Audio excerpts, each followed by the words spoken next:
ಟ್ರೇಡಿಂಗ್ಗೆ ಎಲ್ರಿಗೂ ಸ್ವಾಗತ. ಸೊ ನಿನ್ನೆ ಚಾರ್ಟ್ ಹೇಗೆ ನಿನ್ನೆ ಅನಾಲಿಸಿಸ್ ಪ್ರಕಾರ ಚಾರ್ಟ್ ಹೇಗೆ ವರ್ಕ್ ಮಾಡಿದೆ ಅಂತ ಒಂದು ಸತಿ ಬ್ಯಾಕ್ ಟೆಸ್ಟ್ ಮಾಡಿಬಿಡೋಣ. ನಿನ್ನೆ ನಾನು ಹೇಳಿದ್ದೆ ನಿಮಗೆ ಲೈನ್ ಹಾಕ್ಕೊಳ್ಳೋಕ್ಕೆ ಈ ಥರ ಒಂದು, ಆಮೇಲೆ ಎಕ್ಸಾಕ್ಟ್ಲಿ ಎಲ್ಲಿದೆ, ಓಕೆ ಈ ಥರ ಏನೋ ಹೇಳಿದ್ದೆ. ಓಕೆ, ಇದು ಬಂದುಬಿಟ್ಟು 120 ಲೆವೆಲು.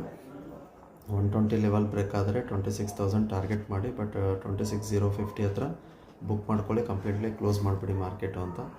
ಎಕ್ಸಾಕ್ಟ್ಲಿ ನಮ್ಮ ಟಾರ್ಗೆಟ್ ಅಂತೂ ಮುಟ್ಟಿದೆ, ಬಟ್ ಪ್ರೀಮಿಯಮಲ್ಲಿ ತುಂಬ ಕಮ್ಮಿ ಬರ್ತಾಯಿದೆ. ಅದೇ ಅದಕ್ಕೆ ಹೇಳ್ತಾ ಇದ್ದೀನಲ್ಲ, ಅದಕ್ಕೆ ನಾನು ಕ್ವಾಂಟಿಟಿ ಸೈಜ್ನ ಸ್ವಲ್ಪ ಕಮ್ಮಿ ಇಟ್ಕೊಳ್ಳಿ ಅಂತ. ಒಂದೇ ಲಾಟಲ್ಲಿ ಟ್ರೈ ಮಾಡಿ, 2 ಲಾಟಲ್ಲಿ ಟ್ರೈ ಮಾಡಿ ಅಂತ. ಸೊ ನೋಡಿ, ಒಂದು ಟಾರ್ಗೆಟ್ ಬಂದಿದೆ, ಓಕೆನಾ, 26K ಬಂದಿದೆ. ಎಲ್ಲಿಂದ ನೀವು 120ಇಂದನೇ ಕೂತ್ಕೊಂಡಿದ್ದೀರಾ ಅಂದ್ಕೊಳ್ಳಿ ನಿಮ್ಮ ಪ್ರೀಮಿಯಮಲ್ಲಿ. ಅದಕ್ಕೆ ನಾನು ಆಮೇಲೆ ಇನ್ನೊಂದು ಹೇಳಬೇಕು ಅನ್ಕೋತಿದ್ದೀನಿ, ನೆನಪೇ ಬರ್ತಾಯಿಲ್ಲ ನನಗೆ ಪದೇ, ಯಾಕಂದರೆ ಡೈಲಿ ಹೇಳಬೇಕು ಅನ್ಕೋತೀನಿ, ಏನಾದರೂ ಒಂದು ಡಿಸ್ಟರ್ಬೆನ್ಸ್ ಆಗಿಬಿಡುತ್ತೆ, ನನಗೂ ನೆನಪೋಗುತ್ತೆ. So out of the money ಅಂತಂದರೆ, ಔಟ್ ಆಫ್ ದ ಮನಿ ಏನಿರುತ್ತಲ್ಲ, ಅಂದರೆ ನಾನು ಇಲ್ಲಿ 26 ಟಾರ್ಗೆಟ್ ಬರ್ತಾಯಿದೆ ಅಂತ ತಕ್ಷಣ ನೀವು 26,000 ಪುಟ್ಟು ಬೈ ಮಾಡೋದಾಗಲಿ ಅದು ಮಾಡೋದಾಗಲಿ ಸ್ವಲ್ಪ ಅವಾಯ್ಡ್ ಮಾಡಿ, ಓಕೆನಾ. Deep in the money by ಮಾಡಿದ್ರೂ ನಡೆಯುತ್ತೆ, ಓಕೆನಾ. ಅಂದರೆ ಇಲ್ಲಿ ನೋಡಿ, ಎಲ್ಲಿ ಅಂತಂತಂದರೆ ನೀವು ಇಲ್ಲಿ ಬ್ರೇಕ್ ಆಗ್ತಾಯಿದೆ ಅಂತ ಅಂದ್ಕೊಳ್ಳಿ, ಓಕೆನಾ. ಒಂದು ನಿಮಿಷ ಇರಿ, ಚಾರ್ಟ್ ಹಾಕೊಳ್ಳಿ. ಓಕೆ, ಇಲ್ಲಿ 120 ಬ್ರೇಕ್ ಆಗ್ತಾಯಿದೆ ಅಂದ್ಕೊಳ್ಳಿ, ಓಕೆನಾ. ನೀವು ಬೈ ಮಾಡೋದು ನಿಮ್ಮ ಹತ್ರ ಚೆನ್ನಾಗಿ ಕ್ಯಾಪಿಟಲ್ ಇತ್ತು ಅಂತಂದರೆ ಸ್ವಲ್ಪ ಸೇಫರ್ ಸೈಡ್ 26,500 ಪುಟ್ನ ಬೈ ಮಾಡಿ, ಓಕೆನಾ. ಸೊ ಈ ಸ್ಟ್ರೈಕ್ ಪ್ರೈಸ್ನ ಬೈ ಮಾಡಿ. ಅದು ಬಿಟ್ಟು ನಾನು ಇದೇ ಎಟ್ ದ ಮನಿನೇ ಬೈ ಮಾಡ್ತೀನಿ, ಔಟ್ ಆಫ್ ದ ಮನಿನೇ ಬೈ ಮಾಡ್ತೀನಿ ಅನ್ನೋದು ಸ್ವಲ್ಪ ದಿನ ಅವಾಯ್ಡ್ ಮಾಡಿ. ಟೋಟಲಿ ನೋಡೋಣ, ಜನವರಿ 26 ಬರ್ತಾಯಿದೆ, ಓಕೆನಾ. ನ್ಯೂ ಇಯರ್ದಲ್ಲಿ ಒಂದು ಬಂಪರ್ ಏನಾದರೂ ಸಿಗುತ್ತೆ. ಸೊ ಆ ರೀತಿ ಏನಾದರೂ ಪ್ಲ್ಯಾನ್ ಮಾಡ್ಕೊಳ್ಳೋಣ ಅಂತ. ಸದ್ಯಕ್ಕೆ ಆಯ್ತು. ಇನ್ನೊಂದು ಏನಿದೆ, 29 ಟ್ರೇಡಿಂಗ್ ಸೆಕ್ಷನ್ ಇದೆ, 31 ಟ್ರೇಡಿಂಗ್ ಸೆಕ್ಷನ್ ಇದೆ. ಇವೆರಡರಲ್ಲಿ ನೀವೇನು ಟೋಟಲಿ ಮಾಡೋಕ್ಕೆ ಹೋಗಬೇಡಿ, ಓಕೆನಾ. ನ್ಯೂ ಇಯರಿಂದ ಫ್ರೆಶ್ ವೀಕಿಂದ ಸ್ಟಾರ್ಟ್ ಮಾಡೋಣ ಅಂತ. ಬೇಕಾದ್ರೆ ಇವೆರಡು ದಿನ ಅವಾಯ್ಡೇ ಮಾಡಿಬಿಡಿ ಡಿಸೆಂಬರ್ನ, ಓಕೆ. ಸೊ ಲೆವೆಲ್ ಅಂತೂ ವರ್ಕ್ ಆಗಿದೆ, ಬಟ್ ಪ್ರೀಮಿಯಮ್ ಹತ್ರ ಅಷ್ಟೇನು ಹೇಳ್ಕೊಳೋಷ್ಟು ಬಂದಿರಲಿಲ್ಲ. ಎಟ್ ದ ಮನಿ ಆಯಿತು, ಅದು ಆಯಿತು.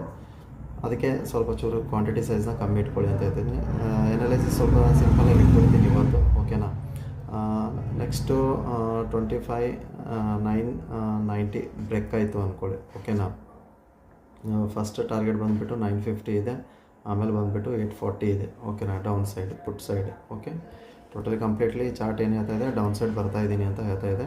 ಸೊ ಇಲ್ಲೇನಾದರೂ ಸಸ್ಟೈನ್ ಆಗಿ ಮೇಲ್ಗಡೆ ಏನಾದರೂ ಹೋಗೋ ಚಾನ್ಸಸ್ ಇಲ್ಲ, ಬಟ್ ಆದರೂ ನಾನೇನು ಮಾಡ್ತೀನಿ, 120 ಟಾರ್ಗೆಟು ಇಲ್ಲಿಂದ ಅಂತಂತಂದರೆ 26,080, ಇಲ್ಲಿಂದ 120 ಟಾರ್ಗೆಟ್ ಟೋಟಲಿ. ಬಟ್ ಕಾಲ್ ಕಡೆ ನಾನು ನೋಡ್ತಾ ಇಲ್ಲ, ಓಕೆ.